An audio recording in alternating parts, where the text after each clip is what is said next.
Hello everyone, welcome to Tara IAS. My name is Sai Ram Sampath Rao. ఎలా ఉన్నారు అందరూ? ఈరోజు ద హిందూ అనాలిసిస్ సెషన్లో భాగంగా మనం నిన్నటిది అండ్ ఈరోజు హిందూ పేపర్లో అపేర్ అయినటువంటి ఇంపార్టెంట్ ఆర్టికల్స్ని డిస్కస్ చేసే ప్రయత్నం చేద్దాం. Since I was a bit occupied in mentoring TSPSC group 1 students as well as APSC group 2 students, నిన్న గ్రూప్ 2 ఎగ్జామినేషన్ జరిగింది ఏపీఎస్సీ. సో మన ఓల్డ్ స్టూడెంట్స్ కొంతమంది దాన్ని అటెంప్ట్ చేయడం వల్ల అండ్ టీఎస్పీఎస్సీ గ్రూప్ 1 నోటిఫికేషన్ రీసెంట్గా రిలీజ్ అవడం వల్ల నిన్న హిందూ అనాలిసిస్ చేయలేకపోయామమ్మా. ఈరోజు డీటెయిల్డ్గా నిన్నటి హిందూ పేపర్లో అయినటువంటి ఆర్టికల్స్, ఈరోజు అయినటువంటి articles, bunch of articles cover చేసే ప్రయత్నం చేద్దాం. అటెన్షన్ పేజెస్ వినండి, డీటెయిల్గా మీకు ప్రతి టాపిక్ అనేటువంటిది అర్థమవుతుంది. మరి ఈరోజు సెషన్లో భాగంగా మనం మాట్లాడుకోబోయే మొదటి ఆర్టికల్ చూడండి. The Global South stand on Israel's war in Gaza. One of the most important articles appeared in yesterday's the Hindu newspaper. Very relevant to GS paper 2 of our examination, international రిలేషన్స్కి సంబంధించినటువంటి article. డీటెయిల్డ్గా కాంప్రహెన్సివ్గా పూర్తి స్థాయిలో ఈ ఆర్టికల్ని కూలంకషంగా అర్థం చేసుకునే ముందు మీ అందరికీ ఒక చిన్న మాట. మన ద హిందూ అనాలిసిస్ వెనక కానీ మనం యూట్యూబ్లో అప్లోడ్ చేసుకునే అదర్ వీడియోస్ వెనక కానీ చాలా ఎఫర్ట్స్ ఉంటాయి, చాలా హార్డ్ వర్క్ ఉంటుంది, చాలా టైం ఇన్వెస్ట్ చేయాల్సి ఉంటుందమ్మా. If you really want to acknowledge your efforts, please do hit that big fat like button. Explanation ఎలా ఉందో కామెంట్ చేయండి.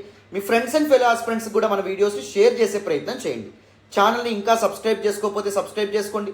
తెలుగు రాష్ట్రాల నుంచి UPSC civil service examination prepare అవుతున్న స్టూడెంట్స్ అందరి కోసం మనం చాలా మంచి ఇనిషియేటివ్స్తో ముందుకు రాబోతున్నాం. మరి without any further delay this particular article ఏదైతే ఉందో దీన్ని పూర్తి స్థాయిలో అర్థం చేసుకుందాం. అటెన్షన్ పేజెస్ వినండి. Willy Brandt, a German scholar, a German politician, statesman, tried to divide the world into two parts based on the socio-economic conditions experienced by various global nations. ప్రపంచవ్యాప్తంగా ఉన్నటువంటి చాలా దేశాల యొక్క సామాజిక మరియు ఆర్థిక ప్రమాణాలు ఏవైతే ఉంటాయో దాన్ని బేరీజు వేసుకొని దాన్ని ప్రామాణికంగా తీసుకొని ఆయన ప్రపంచాన్ని 2 పార్ట్స్గా విడదీద్దాం అనుకున్నాడు. So in order to divide the world into 2 parts he came up with an imaginary line that is బ్రాంట్ line. In the 1980s 1980లో ఈ బ్రాంట్ లైన్ ఏదైతే ఉందో దీని సహాయంతో ప్రపంచాన్ని 2 కేటగిరీస్గా డివైడ్ చేసేటటువంటి ప్రయత్నం చేయడం అనేది జరిగింది.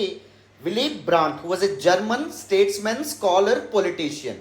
So what this imaginary line named Brandt line has done, it has divided the entire world into 2 parts, 2 categories. The first category is more developed countries which are part of global north, and second one is less developed countries which are part of global south. వేరు countries యొక్క social and economic conditions ఏవైతే ఉంటాయో వాటిని ప్రామాణికంగా తీసుకొని వాటిని base చేసుకొని ఈయన 2 పార్ట్స్గా ప్రపంచాన్ని డివైడ్ చేయడం అనేది జరిగింది. And he actually came up with a notion that, theory that, the rich north, the poor south divide. So entire global north ఏదైతే ఉందో that is comprised of mostly developed nations, అభివృద్ధి చెందినటువంటి దేశాలు.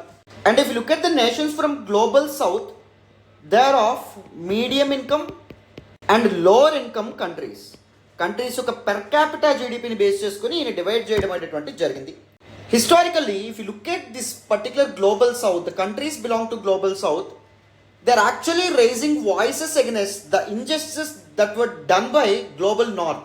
The west, global north, developed countries ఏవైతే ఉంటాయో పర్యావరణానికి కానీ natural resources కానీ వేరే కంట్రీస్ యొక్క ఎకానమీస్కి కానీ అవి చేసినటువంటి నష్టం ఏదైతే ఉందో దానికి వ్యతిరేకంగా గ్లోబల్ సౌత్కి సంబంధించినటువంటి కంట్రీస్ ఎప్పటి నుంచో వాయిసెస్ రేజ్ చేయడం అనేటువంటి జరుగుతుంది. And especially India has been considered as a voice for this global south. Global south యొక్క కష్టాలను లేకపోతే ఇబ్బందులను కానీ లేకపోతే వాళ్ళు ఫేస్ చేస్తున్నటువంటి ఇంజస్టిస్ కానీ గ్లోబల్ ప్లాట్ఫామ్స్ మీద ఇండియా చాలాసార్లు ప్రస్తావించడం అనేది జరిగింది. గ్లోబల్ సౌత్కి ఒక లీడర్ లాగా ఇండియా ఎమర్జ్ అయ్యేటటువంటి ప్రయత్నం చేసిందమ్మా.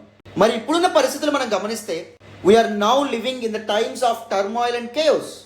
ప్రజెంట్ వరల్డ్ ఆర్డర్ ఏదైతే ఉందో డిస్రప్ట్ అవ్వడం అనేది జరుగుతుంది. జియో పాలిటిక్స్ ఏవైతే ఉంటాయో చాలా క్విక్గా మార్పు చెందుతూ ఉన్నాయి. అండ్ దాంతోపాటు చాలా వరల్డ్ కాన్ఫ్లిక్ట్స్ అనేటటువంటి ఎమర్జ్ అవుతున్నాయి. ఫర్ ఎగ్జాంపుల్ వెస్ట్ ఏషియాలో స్టార్ట్ అయినటువంటి ఇజ్రాయిల్ ప్యాలెస్తీన్ కాన్ఫ్లిక్ట్ కానీ లేకపోతే సిరియన్ క్రైసిస్ కానీ లేకపోతే యమనీస్ క్రైసిస్ కానీ వాట్ నాట్ వేరియస్ కాన్ఫ్లిక్ట్స్ అనేటటువంటి ప్రపంచం చూస్తూ ఉంది. And even if you look at the Russia Ukraine conflict couple of years ముందు స్టార్ట్ అవ్వడం అనేది జరిగింది. వరల్డ్ ఎకానమీస్ని కంప్లీట్గా డిస్టర్బ్ చేయడం అనేది జరిగింది. ఫుడ్ ఇన్సెక్యూరిటీకి కారణం అవ్వడం అనేటువంటి జరిగింది. ఎనర్జీ క్రైసిస్కి కారణం అవ్వడం అనేటువంటి జరిగింది. మరి ఇలాంటి సమయంలో what should be the response of global south, especially Israel's war in Gaza strip. ఈ విషయంలో గ్లోబల్ సౌత్ యొక్క రెస్పాన్స్ అనేటువంటిది ఎలా ఉండింది? సో ఇజ్రాయెల్ పాలస్తీనియన్ కాన్ఫ్లిక్ట్ విషయంలో global north and global south ఎలా పొలిటికల్గా డివైడ్ అవ్వడం అనేటువంటిది జరిగింది. ఇలాంటి విషయాలు దిస్ పర్టికులర్ ఆర్టికల్లో చాలా అద్భుతంగా చాలా చక్కగా మెన్షన్ చేయడం అనేది జరిగింది. ముఖ్యంగా political science and international relations ఆప్షనల్గా తీసుకున్నటువంటి స్టూడెంట్స్ కూడా ఇది one of the most important ఆర్టికల్స్గా చెప్పొచ్చు. సో అటెన్షన్ పే చేసి వింటే మీకు క్లియర్గా ఎక్స్ప్లెయిన్ చేస్తాను. First let's look at the background about Israel Palestine conflict. October 2023 2023 అక్టోబర్లో a Palestinian militant group named Hamas, it has launched a series of air strikes on Israel. Israel మీద series of air స్ట్రైక్స్ని Hamas launch చేయడం అనేది జరిగింది. And ఈ విషయంలో మరి Israel ఊరుకుంటుందా? Israel కూడా క్విక్గా రిటాలియేట్ చేయడం అనేటువంటి జరిగింది. ఇజ్రాయెల్ యొక్క ఆర్మీ ఇప్పుడు గజా స్ట్రిప్లో హమాస్కి పాలస్తీనియన్లకి వ్యతిరేకంగా పాల్పడుతున్నటువంటి డిస్ట్రక్షన్ వల్ల there is huge loss of men and material. ఎంతోమంది ప్రాణాలు కోల్పోతున్నారు, చాలా ఆస్తి నష్టం అనేటువంటిది జరుగుతుంది. అండ్ గజా స్ట్రిప్లో నివాసం ఉంటున్నటువంటి పాలస్తీనియన్లు ఎవరైతే ఉన్నారో వాళ్ళకి ఎసెన్షియల్ కమోడిటీస్ కూడా అందనటువంటి పరిస్థితి. అంటే మెడికల్ కేర్ కానీ లేకపోతే ఫుడ్, ఎడ్యుకేషన్ వీటికి యాక్సెస్ పొందలేనటువంటి పరిస్థితిలో పాలస్తీనియన్లు ఉండవనేటటువంటిది జరిగింది. మరి గాజా స్ట్రిప్ మీద ఇజ్రాయెల్ పాల్పడుతున్నటువంటి క్రాక్ డౌన్ ఏదైతే ఉందో దానికి వ్యతిరేకంగా గ్లోబల్ సౌత్లో ఉన్నటువంటి కొన్ని కంట్రీస్, ఫర్ ఎగ్జాంపుల్ బ్రెజిల్ కానీ లేకపోతే సౌత్ ఆఫ్రికా కానీ, ఇవేం చేసినాయి? ఇజ్రాయెల్కి వ్యతిరేకంగా పాలస్తీనియన్లకు సపోర్ట్గా చాలా ఇంటర్నేషనల్ ప్లాట్ఫామ్స్లో ఫిర్యాదులు చేయడం మొదలుపెట్టినాయి. ఇజ్రాయెల్ గజా స్ట్రిప్ ఏదైతే ఉందో దాన్ని ఒక ఓపెన్ ఎయిర్ ప్రిజన్గా మార్చడం అనేటువంటి జరుగుతుంది. గజా స్ట్రిప్ మీద కంటిన్యూస్ ఎయిర్ స్ట్రైక్స్కి పాల్పడడం అనేది జరుగుతుంది. బేసిక్ నెసెసిటీకి కూడా గజా స్ట్రిప్కి యాక్సెస్ లేకుండా ఇజ్రాయెల్ చేస్తుంది. రైట్ అవే ఇజ్రాయెల్ ఒక సీజ్ ఫైర్ ప్లాన్తో ముందుకు రావాలి, ఒక పీస్ టాక్స్తో ముందుకు రావాలి. రైట్ అవే గజా స్ట్రిప్ మీద పాల్పడుతున్నటువంటి ఎయిర్ స్ట్రైక్స్ని కానీ వైలెన్స్ని కానీ ఆపేయాలి అనే ఉద్దేశంగా ఈ విధమైన ఒక రిజల్యూషన్ తీసుకురావాలనే విధంగా గ్లోబల్ సౌత్కి చెందినటువంటి ప్రామినెంట్ ప్లేయర్స్ ఇజ్రాయెల్కి వ్యతిరేకంగా చాలా ఫిర్యాదులు చేసినాయి. Even India, one of the important leaders of global south, చాలాసార్లు పాలస్తీనియన్ల మీద జరిగేటటువంటి అటాక్స్ కానీ లేకపోతే ఆర్బిట్రరీగా పాలస్తీనియన్ ల్యాండ్స్ని ఇజ్రాయెల్ కంప్లీట్గా లాక్కోవడం కానీ, the over expansion of Israeli strength కానీ, దీనికి వ్యతిరేకంగా ఇండియా కూడా చాలాసార్లు వాయిసెస్ రైజ్ చేయడం అనేది జరిగింది. ఆఫ్ కోర్స్, బట్ ఇప్పుడు India is following quiet diplomacy with respect to Russia Ukraine war మనం చూసుకున్నా, లేకపోతే ఇజ్రాయెల్ పాలస్తీన్ కాన్ఫ్లిక్ట్ చూసుకున్నా, టెర్రరిజంకి మేము వ్యతిరేకం అని చెప్తున్నారు. కానీ ఇజ్రాయెల్కి వ్యతిరేకము లేకపోతే పాలస్తీన్లకు వ్యతిరేకము మన అట్లా న్యూట్రల్ డిప్లొమసీ లేదా క్వైట్ డిప్లొమసీ ఇండియా రీసెంట్గా ఫాలో అవ్వడం అనేది జరుగుతుంది. మనకెందుకు ఆ విషయాలు అనే విధంగా ఇండియా ప్రవర్తించడం అనేటువంటి జరుగుతుంది. ఆఫ్ కోర్స్ దీనివల్ల నెగిటివ్ కాన్సిక్వెన్సెస్ కూడా ఉంటాయి ఇండియాకి, because India is looking for the permanent membership in United nations security council. ఐక్యరాజ్య సమితి భద్రతా మండలి ఏదైతే ఉందో దానిలో P5 మెంబర్స్తో పాటుగా ఇండియా కూడా చేరాలని చెప్పి అనుకుంటుంది. బట్ ఇలాంటి క్రిటికల్ పొలిటికల్ ఆస్పెక్ట్స్ ఏవైతే ఉంటాయో వాటిలో ఇండియా కామ్గా ఉంటే ఇండియా యొక్క పొలిటికల్ ఇమేజ్కి అది దెబ్బపడే అవకాశం ఉంటుంది. ఇండియా యొక్క పొలిటికల్ ఇమేజ్ని దెబ్బతీసే అవకాశం అనేటువంటిది ఉంటుంది. కంగారు పడద్దు, వీటి గురించి కొద్ది నిమిషాల్లో మాట్లాడతాను, వరి అవ్వద్దు. అయితే దిస్ పర్టికులర్ ఆర్టికల్లో ఏం చెప్తున్నారంటే, ఇజ్రాయెల్స్ వార్ ఇన్ గాజా లేదా ఇజ్రాయెల్ పాలస్తీనియన్ కాన్ఫ్లిక్ట్ విషయం ఏదైతే ఉందో ఈ విషయానికి సంబంధించి గ్లోబల్ సౌత్ యొక్క స్టాండ్ ఏంటి, how countries from global south are reacting upon this particular issue, and how the global north and global south divided again on this particular issue. Global north కి సంబంధించిన countries, western countries Israel support చేస్తూ ఉన్నాయి. Global సౌత్లో ఉన్నటువంటి countries చాలా వరకు పాలస్తీన్కి support చేస్తూ ఉన్నాయి. సో ఈ డివిజన్ అనేటువంటిది ఎలా ఏర్పడడం అనేది జరిగింది, what are some important implications and solutions, ఇలా కాంప్రహెన్సివ్గా డీటెయిల్డ్గా దిస్ పర్టికులర్ ఆర్టికల్ ఏదైతే ఉందో దాన్ని పూర్తి స్థాయిలో డిస్కస్ చేద్దాం. అటెన్షన్ పే చేసి మీకు చాలా చక్కగా ఈ ఆర్టికల్ కూడా అర్థమవుతుంది. క్లియర్గా ఎక్స్ప్లెయిన్ చేస్తాను, వినాలమ్మా. సో నేను కాంటెక్స్ట్ మీకు ఆల్రెడీ ఎక్స్ప్లెయిన్ చేశాను. గత సంవత్సరం అక్టోబర్ 7వ తారీఖున Hamas, pro Palestinian militant organization Hamas అనేటటువంటిది ఇజ్రాయెల్ మీద అటాక్ చేయడం అనేది జరిగింది. ఇజ్రాయెల్ కూడా సబ్సిక్వెంట్లీ రిటాలియేటరీ యాక్షన్తో ముందుకు రావడం అనేది జరిగింది. అక్కడి నుంచి ఇజ్రాయెల్ అండ్ గజా మధ్య ఇజ్రాయెల్ అండ్ పాలస్తీనియన్ కాన్ఫ్లిక్ట్ ఏదైతే ఉందో అది మళ్ళీ స్టార్ట్ అవ్వడం అనేది జరిగింది. Particularly Israel's actions in Gaza following the October 7 terror attacks by Hamas has drawn significant international attention. చాలా కంట్రీస్ ఇజ్రాయెల్కి వ్యతిరేకంగా కొన్ని లేకపోతే ఇజ్రాయెల్కి సపోర్టివ్గా కొన్ని చాలా స్టేట్మెంట్స్తో ముందుకు రావడం అనేది జరిగింది. The recent hearings at the International Court of Justice, so ఇజ్రాయెల్కి వ్యతిరేకంగా సౌత్ ఆఫ్రికా, బ్రెజిల్ లాంటి కంట్రీస్ ఇంటర్నేషనల్ కోర్ట్ ఆఫ్ జస్టిస్లో తమ వాదనలు వినిపించడం అనేది జరిగింది. అండ్ రీసెంట్గా ICJ International Court of Justice ఇచ్చినటువంటి వెర్డిక్ట్ కానీ లేకపోతే తన యొక్క హీరింగ్స్ విచారణ ఏదైతే ఉందో it have further highlighted the division between western countries and the Global South regarding Israel's actions. Israel's action విషయంలో డివైడ్ అవ్వడం అనేటువంటిది జరిగింది. వెస్టర్న్ కంట్రీస్ ఇజ్రాయెల్కి సపోర్ట్ చేస్తున్నాయి, whereas the Global south like global సౌత్లో మెజారిటీ కంట్రీస్ లైక్ బ్రెజిల్ కానీ South Africa కానీ ఇవేం చేస్తున్నాయి, పాలస్తీనియన్లకు సపోర్ట్ చేయడం అనేటువంటి జరుగుతుంది అనమాట. రైట్, ఈ విధంగా డివైడ్ అవ్వడం అనేది జరిగింది. సో డిసెంబర్ 2022లో యునైటెడ్ నేషన్స్ జనరల్ అసెంబ్లీ ఏదైతే ఉందో అది ఇంటర్నేషనల్ కోర్ట్ ఆఫ్ జస్టిస్కి ఒక రిక్వెస్ట్ పెట్టడం అనేది జరిగింది. ఈ రిక్వెస్ట్ని ఫస్ట్ మూవ్ చేసింది సౌత్ ఆఫ్రికా. ఇజ్రాయిల్ ఏదైతే పాలస్తీనియన్లకు వ్యతిరేకంగా చాలా అఘాయిత్యాలకి ఆకృత్యాలకి పాల్పడడం అనేది జరుగుతుందో దానికి వ్యతిరేకంగా ఈ రిక్వెస్ట్ అనేటువంటిది మూవ్ చేశారు ఇజ్రాయెల్కి వ్యతిరేకంగా. The focus on Israel's policies regarding occupations, Israel Palestinian ల్యాండ్స్ని ఆక్యుపై చేసుకుంటుందని, పాలస్తీనియన్ సెటిల్మెంట్స్ని ఎనెక్స్ చేసుకుంటుందని, and discriminatory actions towards Palestinian since 1967 war, 1967లో ఇజ్రాయెల్ పాలస్తీనియన్ కాన్ఫ్లిక్ట్లో భాగంగా జరిగినటువంటి ఇంపార్టెంట్ వార్ ఏదైతే ఉందో దాని తర్వాత నుంచి పాలస్తీనియన్లకి వివక్ష చూపిస్తుందని, పాలస్తీనియన్ యొక్క ల్యాండ్స్ ఏవైతే ఉంటాయో వాటిని ఆక్యుపై చేసుకుంటుందనే ఫిర్యాదులు ఏవైతే ఉంటాయో వాటితో ఇంటర్నేషనల్ కోర్ట్ ఆఫ్ జస్టిస్కి వీళ్ళు చేరడం అనేటువంటి జరిగింది. And these hearings led by Palestine and దాంతోపాటు South Africa involve comments from 52 states. So 52 global nations ఏవైతే ఉంటాయో ఇంటర్నేషనల్ 3 ఇంటర్నేషనల్ ఆర్గనైజేషన్స్ ఏవైతే ఉంటాయో అవి వాటి యొక్క వాదనలు వాటి యొక్క ఒపీనియన్స్తో కూడా ముందుకు రావడం అనేది జరిగింది. ఎవరెవరు ఏమేమన్నారో చూడండి. Majority of the speakers from Global south like Brazil కానీ సౌత్ ఆఫ్రికా కానీ they have criticize Israel's actions, Israel యొక్క చేసేటటువంటి చర్యలు ఏవైతే ఉంటాయో దాన్ని విమర్శించారు. And sought judicial accountability for war crimes, Israel Gaza strip లో పాల్పడుతున్నటువంటి యుద్ధ నేరాలు ఏవైతే ఉంటాయో వాటిని జ్యుడిషియరీ విచారించాలి అండ్ judiciary should make Israel accountable for all these war crimes అనే విధంగా వాళ్ళు చెప్పారు.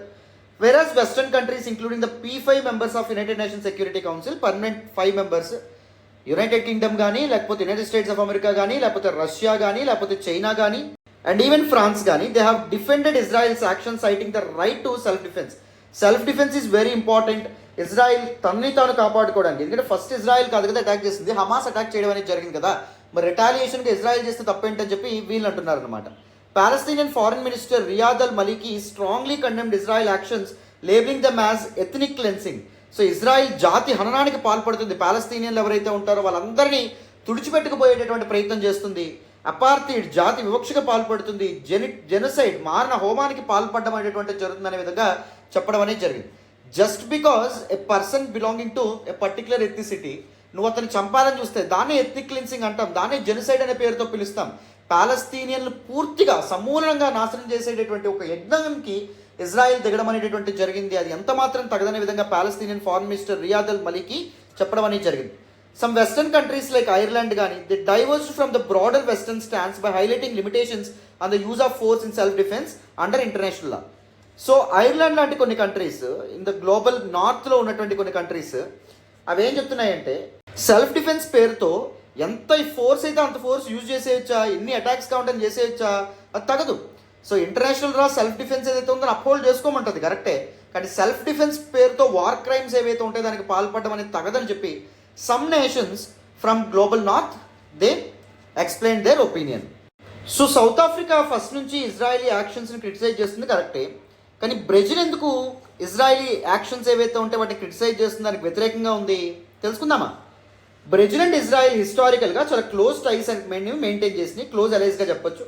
They have experience tensions recently, కానీ రీసెంట్గానే ఇబ్బందులు అనేటువంటి రెండు దేశాల మధ్య తలెత్తినాయి.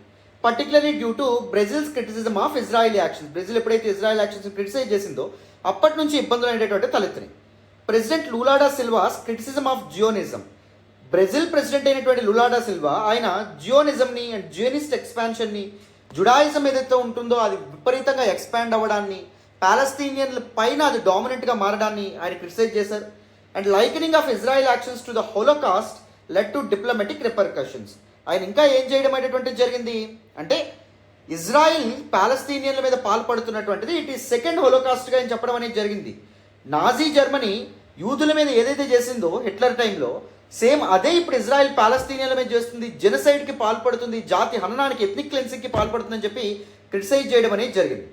ఎప్పుడైతే ఈ విషయం అంత ఘోరాతి ఘోరమైనటువంటి నాజీ హోలోకాస్ట్తో కంపేర్ చేశారో బ్రెజిల్ యొక్క లీడర్, సో వెంటనే ఇజ్రాయిల్ చాలా స్ట్రాంగ్గా కండెమ్ చేయడం అనేది జరిగింది.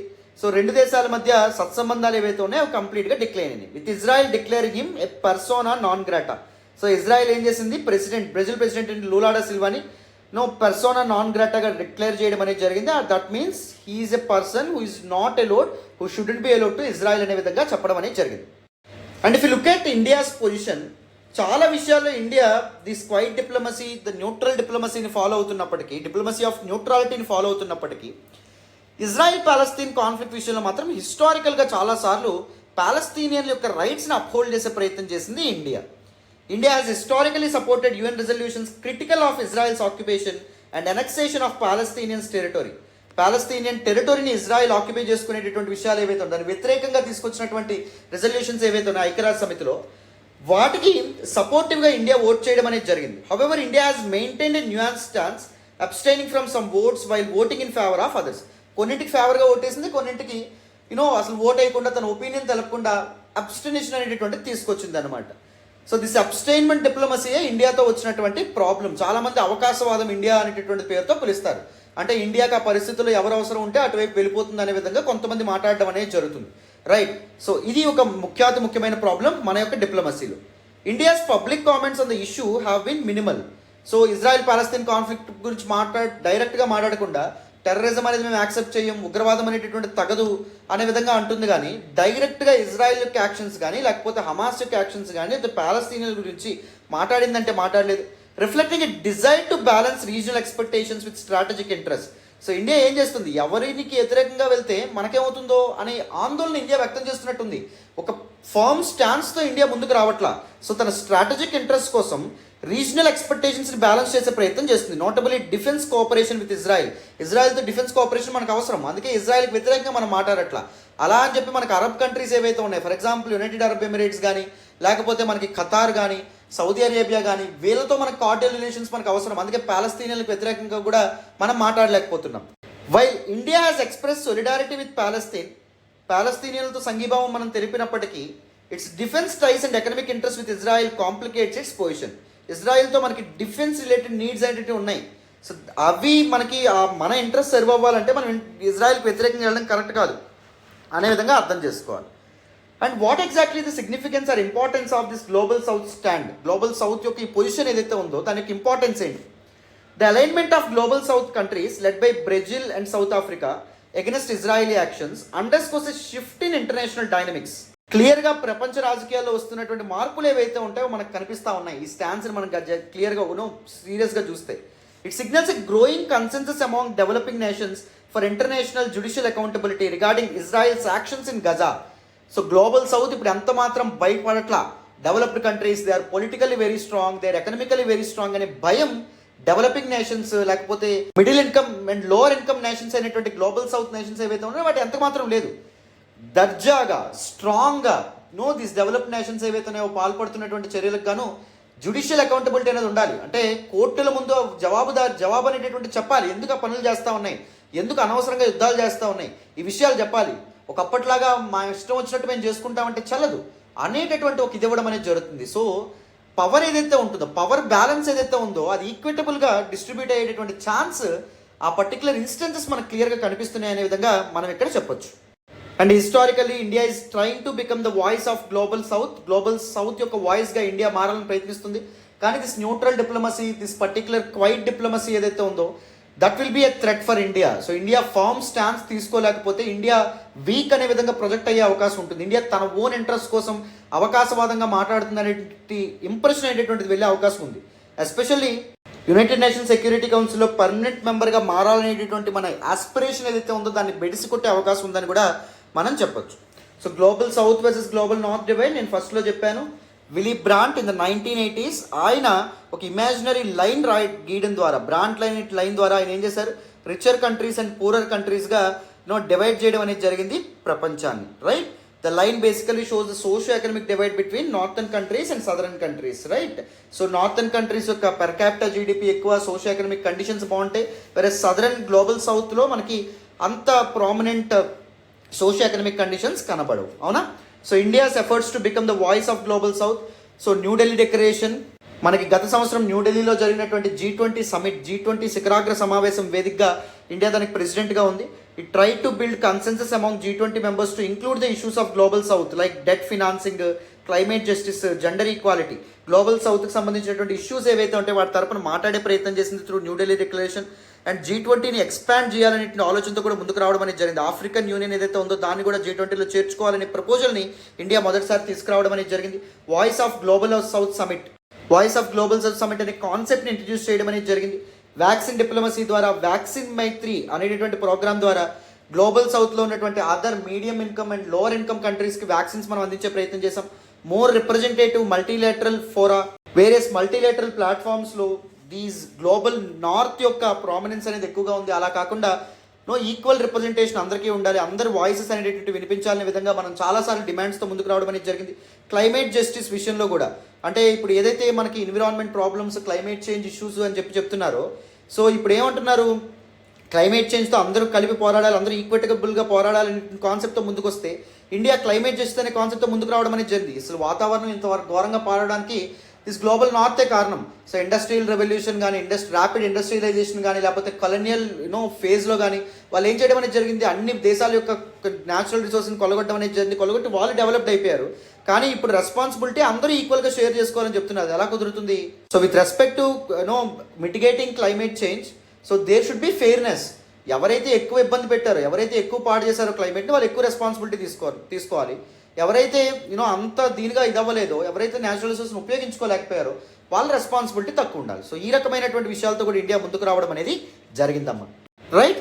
So now let us look at what can be the possible some important solutions or way forward for this particular issue, Israel-Palestine conflict. చూడండి, so if you look at the solutions for this particular conflict, encourage diplomatic dialogue.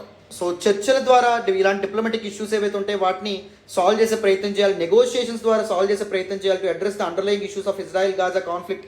లేదా ఒక 2 state solution ద్వారా what ever the territorial reason అనేటటువంటిది ఉందో దీన్ని ఏం చేయాలి, 2 స్టేట్స్గా, అంటే 2 ప్రాంతాలుగా డివైడ్ చేసి 2 కంట్రీస్గా పాలస్తీనియన్లు కొంత టెరిటరీ, ఇజ్రాయెల్ కొంత టెరిటరీ అప్పగించే ప్రయత్నం చేయాలి. ప్రమోట్ ఇంటర్నేషనల్ కోఆపరేషన్ అనేటటువంటిది ఎన్ష్యూర్ చేసే ప్రయత్నం చేయాలి. ఎందుకంటే ప్రపంచ దేశాలు డివైడ్ అయిపోతే అది వరల్డ్ పీస్ అండ్ స్టెబిలిటీకి చాలా భంగం కలిగించే అవకాశం ఉంటుంది. సో అది ఒక థ్రెట్ కింద మారుతుంది. సో ఇంటర్నేషనల్ కోఆపరేషన్ని, ఇంటర్నేషనల్ పీస్ని సపోర్ట్ చేయాలి. అడ్హరెన్స్ టు ఇంటర్నేషనల్ లా, మనకి వరల్డ్ వార్ 2 తర్వాత ఎప్పుడైతే యునైటెడ్ నేషన్స్ ఏర్పడడం అనేది జరిగిందో, రూల్స్ బేస్డ్ వరల్డ్ ఆర్డర్ అనేటువంటిది రావడం అనేది జరిగింది. యథేచ్ఛగా ఒక దేశం ఇష్టం వచ్చినట్టు వేరే దేశం మీద యుద్ధాలు ప్రకటించడం కానీ, లేకపోతే ఇష్టం వచ్చినట్టు ప్రవర్తించడం కానీ ఇలాంటివి చేయకూడదు. ఒక రూల్స్ అనేటటువంటి పెద్దానికి ఉన్నాయి. ఒక రూల్స్ బేస్డ్ వరల్డ్ ఆర్డర్ అనేటువంటిది మనం ఏర్పాటు చేయడం అనేది జరిగింది. రైట్. జియో పాలిటిక్స్ ఏవైతే ఉన్నాయో వాటిని ఇన్స్టిట్యూషనలైజ్ చేసాం. ఒక దేశం ఇంకో దేశంతో ఎలాంటి సంబంధాలు ఏర్పాటు చేసుకోవాలంటే దానికి రూల్స్, రెగ్యులేషన్స్, స్టాండర్డ్స్ మనం పెట్టుకోవడం అనేటువంటిది జరిగింది.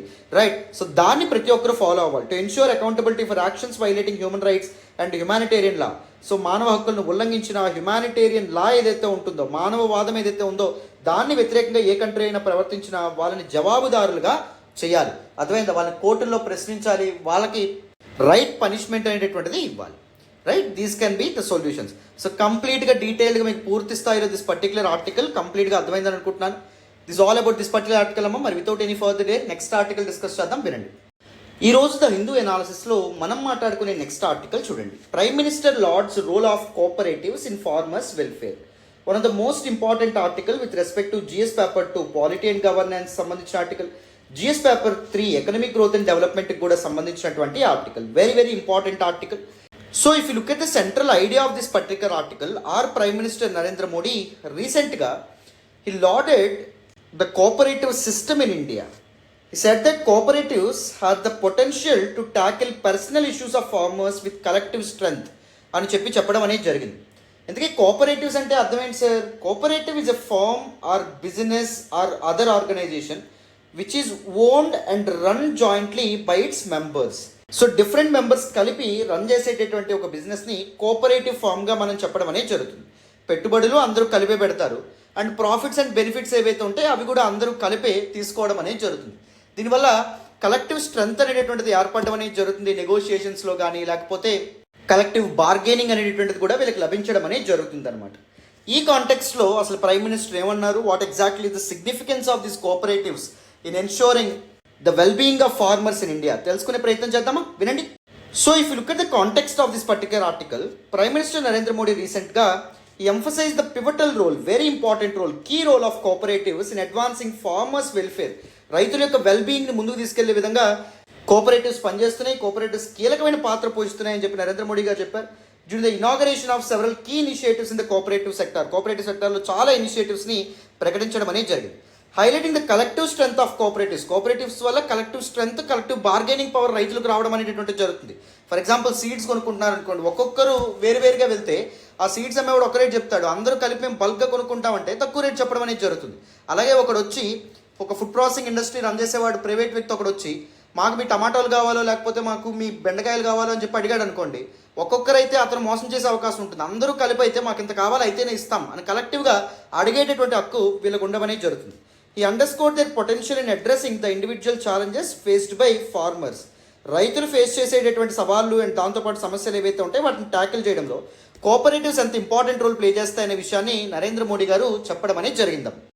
సో ప్రైమ్ మినిస్టర్ ఏమన్నారు చూడండి, ఈ lauded the significance of cooperatives in bolstering agricultural sector. వ్యవసాయ రంగం ఏదైతే ఉందో అది ఉన్నత స్థాయికి చేరుకోవడం వెనుక కోఆపరేటివ్స్ యొక్క పాత్ర చాలా ఉందని చెప్పడం అనేది జరిగింది. Emphasizing their vital role in empowering farmers. He highlighted the transformative potential of cooperatives in addressing the personal challenges encountered by farmers through collective action. Collective action ద్వారా రైతులు వాళ్ళ యొక్క సమస్యలు ఏవైతే ఉంటాయి, పర్సనల్ ఇష్యూస్ ఏవైతే ఉంటాయి వాటిని సక్సెస్ఫుల్గా అడ్రస్ చేసుకోగలరనే విధంగా చెప్పడం అనేది జరిగింది. చాలా ఇనిషియేటివ్స్ని కూడా ఇనాగరేట్ చేయడం అనేది జరిగింది. Modi inaugurated what is claimed to be the world's largest grain storage plan. Largest grain storage plan ఏదైతే ఉందో దాన్ని కోఆపరేటివ్ సెక్టార్లో మోడీ గారు స్టార్ట్ చేశారు. Encompassing 11 primary agricultural credit societies across 11 states. 11 రాష్ట్రాలకు చెందినటువంటి అగ్రికల్చరల్ క్రెడిట్ సొసైటీస్ ఏవైతే ఉన్నాయో కలిపి ఒక గ్రెయిన్ స్టోరేజ్ ప్లాన్ ఏదైతే ఉందో దాంతో ముందుకు రాబోతున్నారన్నమాట. అర్థమైందా? సో రైతులు వాళ్ళకి కావాల్సినటువంటి ఫండింగ్ వాళ్ళే ఏర్పాటు చేసుకోబోతున్నారు, గ్రెయిన్ స్టోరేజ్కి కావాల్సిన investment. Additionally he లైడ్ the foundation stone for the establishment of 500 additional agricultural credit societies, primary agricultural credit societies nationwide aimed at constructing godowns and enhancing agricultural infrastructure under cooperative initiatives. రైతులే దీనిలో భాగంగా ఉంటారమ్మ. ఈ primary agriculture credit సొసైటీస్లో రైతులే దీనిలో పెట్టుబడి పెట్టడం అనేది జరుగుతుంది. వీళ్ళే రైతులకి ఎవరైతే నీడ్లో ఉన్న రైతులు ఎవరైతే ఉంటారో వాళ్ళకి అప్పులు ఇవ్వడం అనేటువంటి జరుగుతుంది. తక్కువ ఇంట్రెస్ట్ రేట్కి అప్పులు ఇస్తారు. అండ్ దాంతోపాటు పూలైనటువంటి మనీ ఏదైతే ఉందో దాంతో స్టోరేజ్ హౌసెస్ ఏవైతే ఉంటాయో వాటిని ఏర్పాటు చేయడం అనేటువంటి జరుగుతుంది. గోడౌన్స్ కానీ అగ్రికల్చర్ ఇన్ఫ్రాస్ట్రక్చర్ కానీ డెవలప్ చేస్తారన్నమాట. రైతులే కలిసికట్టుగా వాళ్ళ ప్రాబ్లమ్స్, వాళ్ళ ఇష్యూస్ ఏవైతే ఉంటాయో వాటిని ట్యాకిల్ చేసుకుంటారు. That is what this cooperative structure simply says. The initiative supported by NABARD and spearheaded by the National Cooperative Development Corporation aims to bolster food security. ఇండియాలో ఫుడ్ సెక్యూరిటీ అనేటువంటిది ensure చేయాలంటే farm sector, agriculture sector ముందుకెళ్ళాలి. Economic development సాధ్యపడాలంటే food prices ఏవైతే ఉంటాయో అవి కంట్రోల్లో ఉండాలి. ఫుడ్ ఇన్ఫ్లేషన్ ఎప్పుడైతే కంట్రోల్లో ఉంటుందో ఓవరాల్ ఇన్ఫ్లేషన్ కంట్రోల్లో ఉంటుంది. ఓవరాల్ ఇన్ఫ్లేషన్ ఎప్పుడైతే కంట్రోల్లో ఉంటుందో economic development and economic growth కూడా సాధ్యపడడం అనేది జరుగుతుంది. సో ఇండియాలో ఏది ముందుకెళ్లాలన్న ఫార్మింగ్ సెక్టర్ ఏదైతే ఉందో సక్సెస్ఫుల్గా రన్ అవ్వడం చాలా ఇంపార్టెంట్. సో హిస్టారికల్లీ ఇప్పటి వరకు దీస్ కోఆపరేటివ్స్ ఏవైతే ఉంటాయో కన్వెన్షనల్ బౌండరీస్ని దాటి ఎక్సెప్షనల్ అవుట్కమ్స్ని అగ్రికల్చర్లో తీసుకురావడం అనేది జరుగుతుంది. And extension of cooperative benefits to other sectors as well, fisheries ఇలాంటి వాటికి కూడా, యానిమల్ హస్బెండరీ ఇలాంటి వాటికి కూడా ఎక్స్టెండ్ చేస్తే దాని కారణంగా 25,000 ఫంక్షనల్ కోఆపరేటివ్ యూనిట్స్ ఏవైతే ఉంటాయో ఫిషరీ సెక్టార్లో మొదలవుతాయి. సో ఇండియా యొక్క లాంగ్ కోస్టల్ లైన్ ఏదైతే ఉందో దాన్ని ఎక్స్ప్లాయిట్ చేసి మనం ఫిషింగ్ ఎక్స్పోర్ట్స్ కూడా ఇంప్రూవ్ చేయొచ్చు. ఇండియా యొక్క ఎకనామిక్ గ్రోత్ కూడా చాలా చాలా ఇంప్లై అవుతుందనే విధంగా చెప్పారన్నమాట. Modi underscored the inclusive nature of cooperatives which now extend support to fishermen and livestock rearers, expanding their impact beyond traditional farming. Traditional ఫార్మింగ్కి మాత్రమే పరిమితం చేయకుండా కోఆపరేటివ్ స్ట్రక్చర్ని అదర్ ఆస్పెక్ట్స్ కూడా, యానిమల్ హస్బెండరీ, ఫిషరీస్ కూడా ఎక్స్టెండ్ చేయడం వల్ల చాలా లాభాలు ఉంటాయనే విధంగా మోడీ గారు చెప్పారు. And cooperative empowerment is very necessary. Its plays a crucial role in empowering farmers by providing them with collective strength. Collective strength ఇస్తుంది, బార్గెనింగ్ పవర్ ఇవ్వడం అనేది జరుగుతుంది. యాక్సెస్ టు రిసోర్సెస్, రైతులందరికీ ఈక్విటబుల్ యాక్సెస్ టు రిసోర్సెస్ దొరకడం అనేది జరుగుతుంది. Equitable access to markets and support system అనేటువంటిది జరుగుతుంది. మార్కెటింగ్, సేల్స్ ఇలాంటి విషయాల్లో కూడా సపోర్ట్ సిస్టమ్ అనేటువంటిది ఏర్పడుతుంది. The initiatives inaugurated by the prime minister signify A concerted effort to fortify food security. Food సెక్యూరిటీని ఇన్షూర్ చేయాలంటే దాని వెనక కోఆపరేటివ్స్ యొక్క పాత్ర చాలా అవసరం. ఎందుకంటే అగ్రికల్చర్ సెక్టర్ ముందుకెళ్లాలంటే కోఆపరేటివ్స్ చాలా బాగా పెర్ఫామ్ చేస్తున్నాయి. హిస్టారికల్ ఎగ్జాంపుల్స్ ఉన్నాయి. అండ్ దాంతోపాటు ఇప్పుడు కూడా మనం చెప్పొచ్చు. Promote economic development through cooperative endeavours. Cooperative endeavours ద్వారా ఎకనామిక్ డెవలప్మెంట్ ఏదైతే ఉందో అది కూడా సాధ్యపడడం అనేటువంటిది జరుగుతుంది. ఎకనామిక్ బెనిఫిట్స్ కూడా రైతులు పొందగలరు. సో ఫార్మర్స్ ఇన్కమ్ అనేటువంటిది పెరుగుతుంది. రైతుల్లో ఆత్మహత్యలు కూడా తగ్గుతాయనే విధంగా మనం చెప్పుకోవచ్చు. By leveraging the cooperative model farmers can address challenges more effectively. వాళ్ళు ఫేస్ చేస్తున్నటువంటి సమస్యలను చాలా ఎఫెక్టివ్గా హ్యాండిల్ చేయొచ్చు. Fostering resilience and sustainable agricultural ప్రాక్టీసెస్ని ఎంతో ఎఫెక్టివ్గా ఏ ఇబ్బంది లేకుండా వీళ్ళు ముందుకు తీసుకెళ్ళచ్చు. So farmers empowerment and farmers growth అనేటటువంటి దేని మీద సాధ్యపడుతుంది, వాళ్ళు ఎంత ఎంపవర్ చేస్తున్నాం, ఎంత వాళ్ళకి బార్గెనింగ్ పవర్ అనేది ఇస్తున్నాం, ఎంత ఎకనమిక్ రిసోర్స్ అనేది ప్రొవైడ్ చేస్తున్నాం అనే దాని మీద ఉంటుంది. దాన్ని ఎన్షూర్ చేయాలంటే కోఆపరేటివ్స్ ఎంతో కీలకమైన పాత్ర పోషిస్తాయన్నమాట. అర్థమైందా? This is all about this particular article. Clarity వచ్చిందని అనుకుంటున్నాను. మరి without any further delay next ఆర్టికల్ని డిస్కస్ చేద్దాం, వినండి అమ్మ. ఈరోజు ద హిందూ అనాలిసిస్లో మనం మాట్లాడుకునే నెక్స్ట్ ఆర్టికల్ చూడండి. Centre to examine Ladakh's demand for constitutional safeguards. One of the most important articles with respect to GS paper 2 polity and గవర్నెన్స్కి సంబంధించినటువంటి article. The year 2019 August 5th ఏం జరిగిందో మీ అందరికీ తెలుసు. The erstwhile Jammu and Kashmir state ఏదైతే ఉందో దాని యొక్క స్పెషల్ స్టేటస్ ఏదైతే ఉందో దాన్ని రద్దు చేయడం అనేది జరిగింది. ద ఎల్స్ట్వెల్ జమ్మూ అండ్ కాశ్మీర్కి సంబంధించినటువంటి ఆర్టికల్ 370, ఆర్టికల్ 35A ఏవైతే ఉన్నాయో వాటిని డైల్యూట్ చేయడం అనేటువంటిది జరిగింది present central government. So Jammu and Kashmir స్టేట్ని 2 యూనియన్ టెరిటరీస్గా ట్రాన్స్ఫార్మ్ చేయడం అనేటువంటిది జరిగింది. One is union territory of Jammu and Kashmir with the legislative assembly. There is no yet to form legislative assembly, ఇంకా లెజిస్లేటివ్ అసెంబ్లీ ఫామ్ అవ్వాలి. And second one Ladakh union టెరిటరీగా divide చేయడం అనేటువంటి జరిగింది. 2 కేంద్రపాలిత ప్రాంతాలకు ఎందుకు మార్చారు అంటే considering the national security elements అనే విధంగా సెంట్రల్ గవర్నమెంట్ చెప్పింది అనమాట. సో పాకిస్తాన్ జమ్మూ అండ్ కాశ్మీర్లోకి దీస్ ఇన్ఫిల్ట్రేటర్స్ ఎవరైతే ఉంటారో వాళ్ళని ఇన్ఫ్యూజ్ చేయడం అనేటువంటిది జరుగుతుంది. టెర్రరిస్ట్ ఎవరైతే ఉంటారో వాళ్ళని పంపించడం అనేది జరుగుతుంది. క్రాస్ బార్డర్ టెర్రరిజంకి పాల్పడుతుంది. సో పాకిస్తాన్ చేస్తున్నటువంటి ఈ ఆగడాలు ఏవైతే ఉంటాయి, ఇష్యూస్ ఏవైతే ఉంటాయి వాటిని అడ్రస్ చేయాలన్నా, ట్యాకిల్ చేయాలన్నా జమ్మూ అండ్ కాశ్మీర్ మీద బెటర్ కంట్రోల్ అనేటువంటిది అవసరము అనే విధంగా చెప్పడం అనేది జరిగింది సెంట్రల్ గవర్నమెంట్. సో మొత్తానికి ఆ విధంగా ఆర్టికల్ 370ని, ఆర్టికల్ 35Aని డైల్యూట్ చేశారు. 2 యూనియన్ టెరిటరీస్గా కేంద్రపాలిత ప్రాంతాలుగా మార్చి ఈ రెండింటిని డైరెక్ట్గా తమ కంట్రోల్లో సెంటర్ పెట్టుకోవడం అనేటువంటిది జరిగింది. అయితే చాలా కాలం నుంచి లడాక్ కొన్ని ఇంపార్టెంట్ థింగ్స్ గురించి ఫైట్ చేస్తుంది. లడాక్ సంబంధించినటువంటి ఆర్గనైజేషన్స్ వీళ్ళందరూ ఫస్ట్ స్టేట్హుడ్, లడాక్కి రాష్ట్ర హోదా కావాలని చెప్పి వాళ్ళు అడుగుతున్నారు. సెకండ్ ఇంపార్టెంట్ థింగ్ ఏంటంటే 6th షెడ్యూల్ ఏదైతే ఉందో దానిలో లడాక్ని యాడ్ చేయాలని చెప్పి చెప్పడం అనేది జరిగింది. George Orwell, one of the famous English novelist, ఆయన ఏం చెప్తాడంటే all animals are equal but some animals are more equal అని చెప్పి చెప్పడం అనేది జరుగుతుంది. అలాగే అన్ని రాష్ట్రాలు ఒకటే, బట్ కానీ కొన్నింటికి మాత్రం మన కాన్స్టిట్యూషన్ స్పెషల్ ప్రొవిజన్స్ అనేటటువంటివి, స్పెషల్ సేఫ్ గార్డ్స్ అనేటటువంటివి అందించడం అనేది జరిగింది. Considering their geographical vulnerabilities, considering their cultural uncertainties etcetera.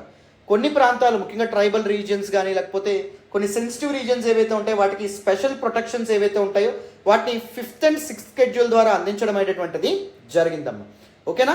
So మరి లడాక్ ఏదైతే ఉందో it houses many tribal and ethnic groups కాబట్టి లడాక్ని 6th షెడ్యూల్లో యాడ్ చేయడం ద్వారా కొంత అటానమీ అనేటటువంటిది లడాక్ కల్పించవచ్చు అని చెప్పి వాళ్ళు డిమాండ్స్తో ముందుకు వస్తున్నారు. లడాక్ పీపుల్, లడాక్ సంబంధించినటువంటి various organizations. So central government ఏం చేసింది, లడాక్ యొక్క డిమాండ్స్ ఏవైతే ఉంటాయో వాటిని మేము యాక్సెప్ట్ చేస్తున్నాం, వాటి గురించి ఆలోచిస్తామని చెప్పి ఎష్యూరెన్స్ అనేటటువంటిది ప్రకటించడం అనేది జరిగిందమ్మా. ఈ కాంటెక్స్లో ఈ ఆర్టికల్ని డీటెయిల్గా మాట్లాడదాం, వినండి. So if you look at the context of this particular article, the central government has committed to exploring Ladakh's demand for constitutional safeguards. లడాక్కి కాన్స్టిట్యూషనల్ సేఫ్ గార్డ్స్ అందిస్తామని చెప్పి సెంట్రల్ గవర్నమెంట్ ప్రకటించడం అనేది జరిగింది. Particularly regarding the potential implementation of 6th schedule of the constitution. భారత రాజ్యాంగం యొక్క 6వ షెడ్యూల్ని లడాక్ కూడా వర్తింపజేస్తామనే విధంగా చెప్పారు. 6th షెడ్యూల్ అంటే ఏంటో కొద్ది నిమిషాలు నేను చెప్తాను, not to worry. This decision follows discussions between civil society leaders and ministry of home affairs officials signalling a potential shift in Ladakh's governance framework. So Ladakh's governance framework ఏదైతే ఉందో దానిలో చేంజ్ అనేది రావాలంటే అట్లీస్ట్ స్టేట్హుడ్ అయినా రావాలి, లేకపోతే కొంత అటానమీ ఇచ్చేటటువంటి 6th షెడ్యూల్ ఏదైతే ఉందో అది కూడా వర్తింపజేయాలి. సో ఈ రెండింటికి గవర్నమెంట్ కమిటెడ్గా ఉంది, గవర్నమెంట్ దీని గురించి ఆలోచిస్తుందనే విధంగా హోమ్ మినిస్ట్రీ చెప్పిందన్నమాట. So what exactly is this 6th schedule of the constitution? Article 244లో అవుట్లైన్ ఉన్నటువంటి important provision. It is design to safeguard tribal populations by enabling the establishment of autonomous development councils. Autonomous development కౌన్సిల్స్ని establish చేయడం ద్వారా tribal పాపులేషన్కి వాళ్ళకు కొంత autonomy ఇవ్వాలి, వాళ్ళ యొక్క రీజన్స్ వాళ్ళు అడ్మినిస్టర్ చేసుకునేటటువంటి వెసులుబాటు, స్వేచ్ఛా సుందరాన్ని వాళ్ళకి ఇవ్వాలనే ఉద్దేశంతో 6th షెడ్యూల్ని డిజైన్ చేశారు, డివైజ్ చేశారు మన కాన్స్టిట్యూషన్లో. These councils are empowered to formulate laws concerning land, public health, agriculture and other areas of local governance. So different areas of local governance వాటికి సంబంధించిన నిర్ణయాలు దీస్ అటానమస్ కౌన్సిల్స్ ఏవైతే ఉంటాయో దీస్ అటానమస్ డెవలప్మెంట్ కౌన్సిల్సే చూసుకోవడం అనేది జరుగుతుంది. అవి మాత్రమే ఈ విషయాల్లో పవర్ ఎక్సర్సైజ్ చేయడం అనేది జరుగుతుంది. ప్రెజెంట్లీ 10 అటానమస్ కౌన్సిల్స్ అనేటివి ఉన్నాయి operating in states like Assam, Meghalaya, Tripura, Mizoram, functioning as entities with significant local autonomy. So ఏదైతే ఒక పర్టికులర్ అటానమస్ డెవలప్మెంట్ కౌన్సిల్గా నిర్దేశించబడడం అనేటువంటి జరుగుతుందో, ప్రెసిడెంట్ ఏవైతే టెరిటరీని ప్రకటించడం అనేది జరుగుతుందో అక్కడ ఆ ట్రైబల్ పీపుల్ ఎవరైతే ఉంటారో వాళ్ళే అడ్మినిస్ట్రేషన్ అనేటువంటి చూసుకుంటారు, especially with respect to areas like land, public health ఇలాంటికి సంబంధించిన విషయాలన్నమాట. అండ్ లడాక్ విషయంలో చాలా డిమాండ్స్ అనేటివి వచ్చినాయి. Members of the Leh apex body, Kargil democratic alliance ఇలాంటివి they have advocated for statehood and inclusion under the 6th schedule. లడాక్కి స్టేట్హుడ్ ప్రత్యేక రాష్ట్ర హోదా రావాలి, 6వ షెడ్యూల్లో యాడ్ చేయాలని చెప్పి వాళ్ళ డిమాండ్స్తో ముందుకు రావడం అనేది జరిగింది. Their demands include tribal status for Ladakh. లడాక్లో డిఫరెంట్ ఎథ్నిక్ గ్రూప్స్ ఉన్నారు కాబట్టి ట్రైబల్ స్టేటస్ ఇవ్వాలి, జాబ్ రిజర్వేషన్స్ రెసిడెంట్స్కి కల్పించాలి, parliamentary representation for Leh and Kargil కూడా పార్లమెంటరీ రిప్రజెంటేషన్ ఏదైతే ఉందో అది అందించాలి. అక్కడ ఎంపీ సభ్యులు ఎవరైతే ఉంటారో ఎంపీ సభ్యులు అక్కడ నుంచి ఎన్నుకోబడాలి అనే విధంగా చెప్పడం అనేది జరిగిందనమాట. Meetings between civil society representatives and ministry of home affairs officials have focused on the legal and constitutional aspects of Ladakh aspirations. Ladakh people ఎలాంటి ఆస్పిరేషన్స్తో ముందుకు వస్తున్నారు, ఏవైతే కోరుకుంటున్నారు for their own benefits and for their own interest and for their own needs. So దానికి సంబంధించి చర్చలు జరగడం అనేది జరిగింది, paving the way for further deliberations. మొత్తానికి ఇంకా డిస్కషన్స్ జరిగే అవకాశం ఉందని చెప్పి మనం అర్థం చేసుకోవచ్చు. సో 6th షెడ్యూల్లో ఒక పర్టికులర్ ఏరియాని యాడ్ చేయడం వల్ల ఎలాంటి అడ్వాంటేజెస్, బెనిఫిట్స్ అనేవి ఉంటాయి, వాట్ ఎగ్జాక్ట్లీ ద సిగ్నిఫికెన్స్ చూడండి. Democratic devolution of powers, equitable devolution of powers ఏదైతే ఉందో దాన్ని ఎన్షూర్ చేయొచ్చు. So far, 6th schedule helped in the democratic devolution of powers through the creation of autonomous district councils, which have some legislative, autonomous district council, legislative, judicial and administrative autonomy ఉంటుంది within a state. Different ఎథిసిటీస్ ఉన్నటువంటి areas ఏవైతే ఉంటాయి వాళ్ళకి ఒక్కొక్కరికి distinctive practices, unique practice ఉంటాయి కాబట్టి దానికి విషయంలో ఆ ప్రాతిపదికన వాళ్ళు ఏం చేసుకోగలుగుతారు, అడ్మినిస్ట్రేట్ చేసుకోగలుగుతారు. Isn't it? Preservation of cultural practice and customs, వాళ్ళ యొక్క యూనిక్ కల్చరల్ ప్రాక్టీసెస్ ఏవైతే ఉంటాయో అవి ప్రిజర్వ్ చేయొచ్చు. For example Bodo language of Bodoland that's a region in Assam. అక్కడ ఉండే పీపుల్, బోడో పీపుల్ ఎవరైతే ఉన్నారో వాళ్ళ లాంగ్వేజ్ని వాళ్ళు కాపాడుకోవడం అనేది జరిగింది with respect to because of this 6th schedule.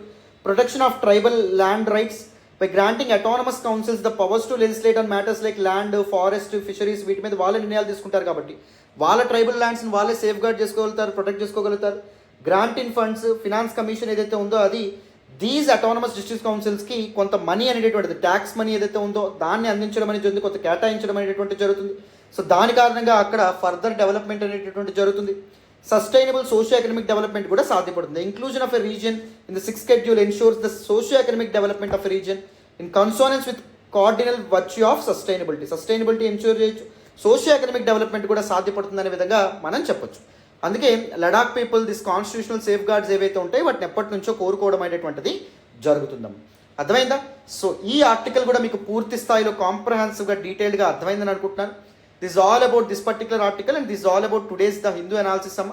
మళ్ళీ రేపటి హిందూ అనాలిసిస్లో కలుద్దాం. Thank you so much for all the support and all the love so far. Thank you so much once again. Bye నాన్న.